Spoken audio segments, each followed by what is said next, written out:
আসসালামু আলাইকুম, আশা করি সবাই ভালো আছেন। আজকে আসছি বাথরুমে 4 ইঞ্চি ওয়ারিং করার জন্য। দেখেন ওয়ারিং এর সবগুলো ফিটিংস আছে এখানে। আর এই বাথরুমটার ভিতরে টোটাল দুইটা কমেন্ট হবে, একটা হলো যে মাগাদ আরবি আর একটা হলো যে মাগাদ ফ্রাঞ্জি। মাগাদ ফ্রাঞ্জি মানে হচ্ছে বাংলাদেশে যেটাকে বলা হয় ইংলিশ কমেন্ট, এখানে এটাকে সৌদিতে বলা হয় মাগাদ ফ্রাঞ্জি। আর যেটা বলছে মাগাদ আরবি, এটাকে বাংলাদেশে কি নর্মাল কমেন্ট যে বাংলা কমেন্ট বলে মনে হয়, আমি সেটা জানি না। তো আসলে দুইটা কমেন্টের জন্য এখানে করবো, আর একটা রাখবো সাফায়ার জন্য, যেটার ভিতরে পুরো বাথরুমের মেয়ল আসবে। মাগাদের ভিতরে কিন্তু সাফায়ার ভিতরে কিন্তু কোনো মেয়ল দিবে না, শুধু যে মোকাইবের পাইপ যেগুলো দেখতেছেন এসি পাইপ, এই পাইপগুলো কানেকশন করবো।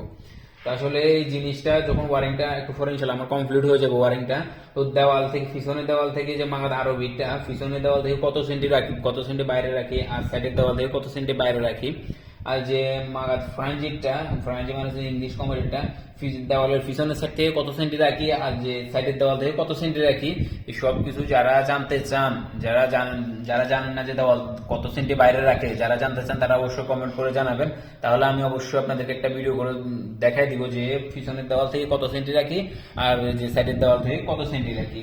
আসলে ওয়ারিংটা কমপ্লিট হওয়ার পরে যে এমনিতে আপনাদেরকে দেখাবো ইনশাআল্লাহ। আমার এখনো ওয়ারিংটা কমপ্লিট হয় নাই, ওয়ারিংটা সবে শুরু করছি। তবে এরকম কিন্তু আরো প্রায় টোটাল 8-9টার মতো বাথরুম আছে, সবগুলার কমপ্লিট করব আজকে, ওয়ারিংটা কমপ্লিট করে ফেলবো। আর সবগুলার কিন্তু মাগাদও নিয়ে আসছে, বাংলাদেশে তো কি বলে কমেট, এখানে বলা হয় মাগাদ। এটা কিন্তু সবগুলা মাগাদ নিয়ে আসে।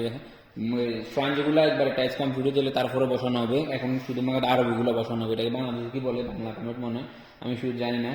যারা জানেন তারা অবশ্যই কমেন্ট করে জানাবেন। এখন সবগুলো ফিটিংসও নিয়ে আসছে, সবগুলো ফিটিংস নিয়ে এসে সাথে আবার সাইফোনও নিয়ে এসছে। কারণ হচ্ছে যে আজকে কুয়ারিয়া ফালানি কমপ্লিট হয়ে যাবে, তো কালকে যে যারা টাইলস লাগাবে, টাইলসের লোকেরা যে লেভেল দিয়ে যাবে, লেভেল দিয়ে গেলে কালকে আসে সবগুলা মাগাদ কমপ্লিট করবো। দোতলা নিচে তারা সবগুলা মাগাদ ইনশাল্লাহ কমপ্লিট করে ফেলবো। দেখেন এখানে টোটাল 9টা আছে, 9টা সাইফোন আছে, টোটাল 3টা 6টা, হ্যাঁ 9টা আছে, 9টাই আছে। কারণ এখানে 9টা মাগাদ, টোটাল 9টা মাগাদ, এগুলো ইনশাল্লাহ কালকে কমপ্লিট করে ফেলবো লাগানি। তবে এগুলো কিন্তু এক একটা কালার, সৌদি এসে দেখা দিতে হবে যে কোনটা কোন হাম্মামে রাখবে, সেই হিসাবে আমি লাগাবো, বুঝছেন। আর ইনশাল্লাহ আপনাদেরকে যে এখানে দেখেন ফিটিংস নিয়ে এসে, অনেকগুলো ফিটিংস নিয়ে এসে, এখানে 2টা কার্টন আছে ফিটিংসের। এই ফিটিংসগুলা সবগুলোর নাম বলে দেবো আপনাদেরকে ইনশাল্লাহ। যারা কিন্তু ফিটিংসের অনেকে নাম জানে না, যারা জানেন না তারা কমেন্ট করে জানাবেন। আপনারা যদি কমেন্ট করে জানান যে আপনারা জানতে চান যে এই ফিটিংস গুলার নাম কি আর মাগাদ গুলা কিভাবে বসাই ইনশাল্লাহ, তাহলে আমি একটা ভিডিও করে আপনাদেরকে দেখাই দিব যে কত সেন্টি রাখবো, দেওয়াল থেকে কত সেন্টি রাখবো, আর এখানে কি কি ফিটিংস আছে সবকিছু বলে দেবো আপনাদেরকে।